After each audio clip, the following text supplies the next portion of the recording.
Here's the surprising part. You could simulate the shift one step at a time, k times, and it would work. But the entire problem collapses into a single rotation on a flattened array. Once you see that, the coding part takes 90 seconds. This flatten and rotate pattern is everywhere once you notice it. Circular buffers, image scrolling, even UI carousels that wrap around use the exact same idea. It is a small problem, but the pattern under it is genuinely useful. Picture the grid as one long snake, reading left to right, row by row. A single shift moves every element one spot forward along that snake, and the very last element wraps around to the front. Do that k times, and you get the final grid. We only need 4 basic ideas here. A list is just an ordered row of boxes holding values.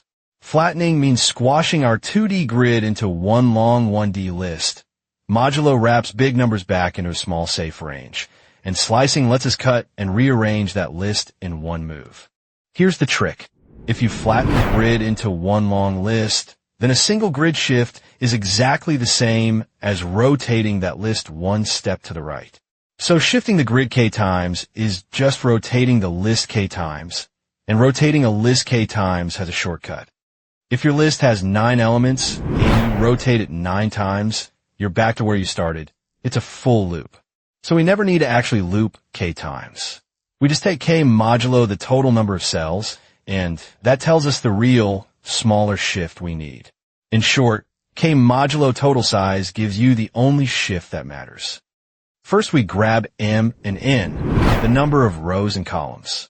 Then we shrink k using modulo, since anything beyond one full loop is wasted work.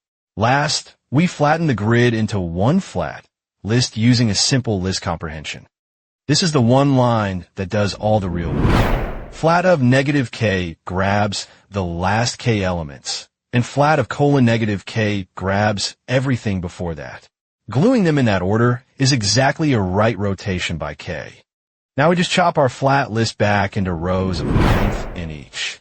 Row I starts at index I times n and ends in elements later. That gives us back a proper 2D grid, fully shifted.